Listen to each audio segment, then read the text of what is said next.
Usually, ginagamit yung superposition sa mga cantilever natin.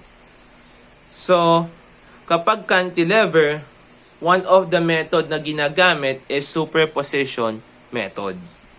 So, bakit ba ginagamit yan? So, kasi sa pagkuha ng deflection natin tsaka slope, meron siyang formula. For cantilever lang to So, for cantilever, in computing for the slope at free end in computing for the slope is equals to EI, theta is equals to ML over N plus 1. So in computing for the deflection, EI, deflection, is equals to ML squared over N plus 2. So, yung tanong dyan is, ano yung value ng M natin? So, yung M natin, yun yung moment natin acting dito sa end natin. So, siya yung maximum moment natin na nagre-resist sa moment caused by the varying load. So, yung L naman, yun yung length kung saan yun yung length ng beam natin kung saan applied yung varying load natin or yung uniform load. Yung N naman, yun yung degree ng curve natin. Diba? Where M, yun yung tinatawag nating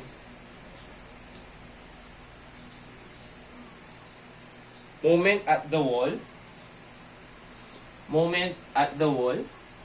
Next naman is N naman is the moment, is the degree of the moment curve.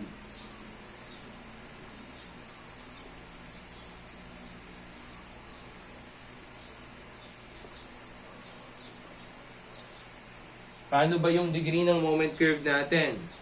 So, kung meron tayong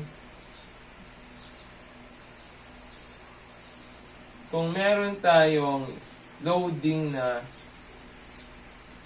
sabihin natin cantilever ito, no? Meron tayong loading na moment dito. So, yung N yan, ito EI, theta, tas EI, deflection. So, yung N yan, yung degree of curve niyan is equal to 0. Bakit? Kasi nga, kung 0 degree yan, kung mapapansin mo sa moment diagram natin, straight lang yung horizontal yung moment natin. Ngayon, since lalagay natin ML over 0 plus 1, so we have a value of ML. Next, dun sa susunod naman, that will become ML squared all over 0 plus 2, so we have a value of 2. Susunod, kung meron naman tayong, sabihin natin cantilever ulit, tapos meron tayong concentrated load P.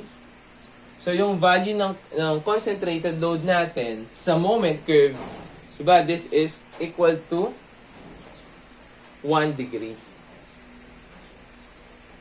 So, that will become ML over 1 plus 1, so we have 2. Susunod, ML squared all over 1 plus 2, so we have a value of 3. Susunod naman is yung sabihin natin meron tayong uniform load dito na W. So, meron tayong length yan is L. So, ano yung moment, degree of moment ng curve natin dyan? So, that will become 2 degrees. So, ML over 2 plus 1, so we have 3. Susunod is ML squared over 2 plus 2, so we have 4. Susunod naman is what if meron naman tayong varying load W, tapos fix siya sa dulo, and meron siyang length na L. So, that will become 3 degrees yung N niya. So, we have ML over 4. Susunod is ML squared over 3 plus 2. So, we have a value of 5. So, ito yung magsisilbing mga formulas natin in finding for the deflection at saka slope sa cantilever. Wherein, so, para makuha naman natin yung M natin dito, so, ito yung value ng M natin is equal to M lang. That will become M. Susunod naman is, yung M natin, imo-moment lang natin to doon. So, we have a value of EL. Susunod naman, kasi kakounteran lang nito, counter lang eh. Counter din to, we have M is equals to W multiplied by L over 2. So, we have WL squared over 2. Susunod, eto naman. So, meron tayong WA dyan. I-oppose nyo lang, M is equals to 1/2 WL multiplied natin yung kanyang moment arm na 1/3 of L. So, we have 1 over 6 WL squared. So, ito yung magsisilbing mga formulas natin in finding for the deflection at saka slope. So, for this problem, sabihin natin na hinahanap natin is yung slope and deflection at the free end of the cantilever beam. So, hinahanap natin in this example is yung slope natin sa C. So, we are tasked to find the deflection at C at saka yung slope at C. Since it is a cantilever beam, siyempre, magde-deflect yan, yung paganto, ayan. At a certain distance, hindi muna siya magde-deflect. Tapos, pagkatapos ng distance na yon, dun pa lang siya magde-deflect pababa. Ngayon, from that point, so magdodraw tayo, since hinahanap natin is yung C natin. So, hanapin natin to. So, eto yan. So, hanapin natin yung value ng deflection natin at C. So, kung magdodraw tayo dyan ng tangent line, so, draw tayo ng tangent line. Ayan. Nag-draw tayo ng tangent line. So, meaning to say, from this point, with respect to the horizontal, yun yung tinatawag natin theta at C. Wherein, kung mapansin mo, no,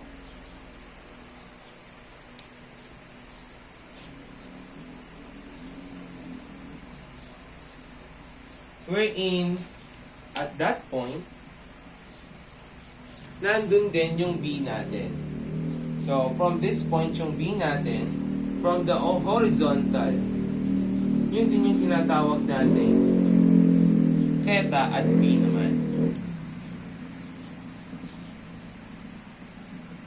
So, from this point hanggang pababa, so that is your deflection at B.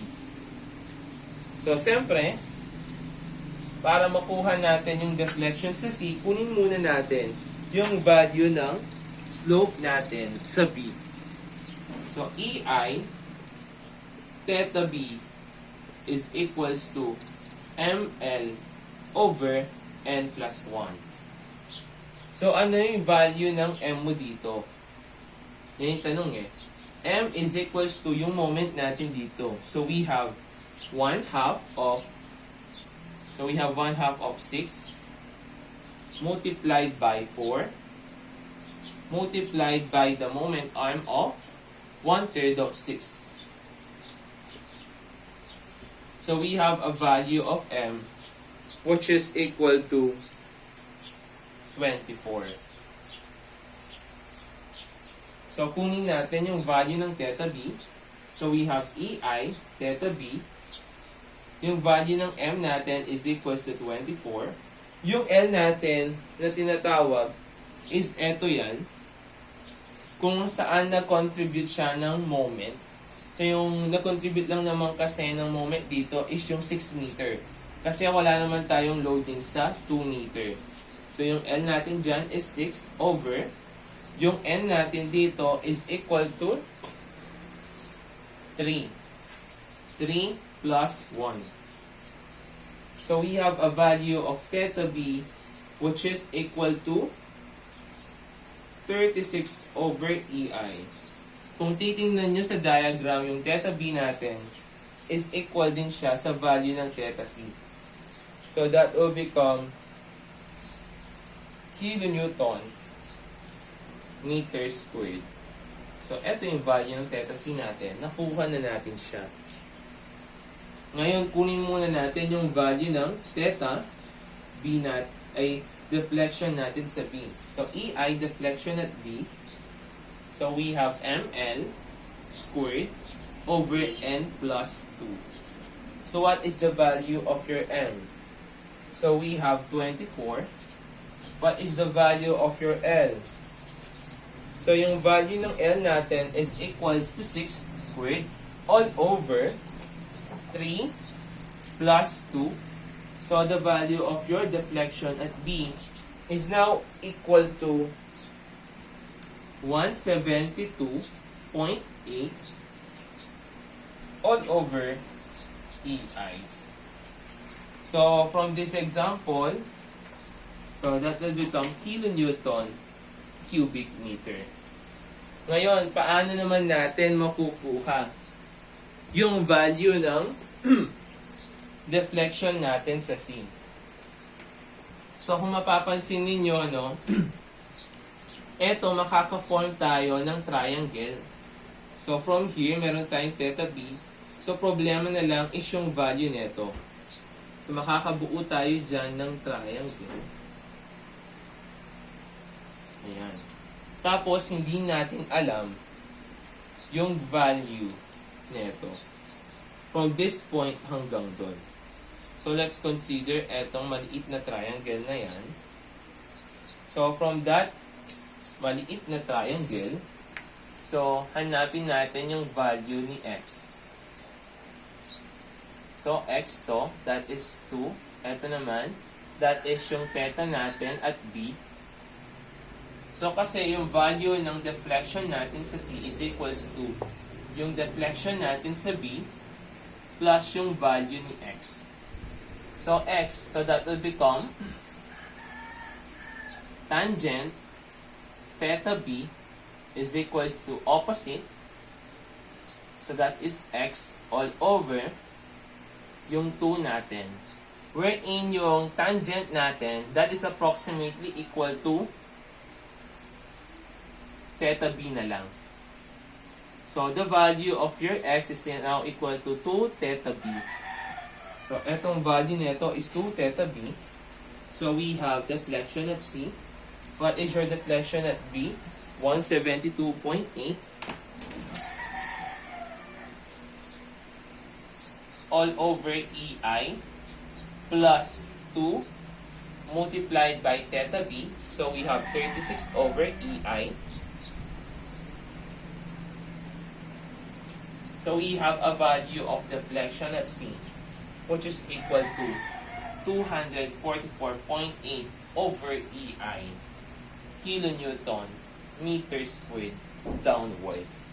So, ganun lang yung procedure natin kapag kumukuha tayo ng mga deflections at slope using superposition method sa cantilever.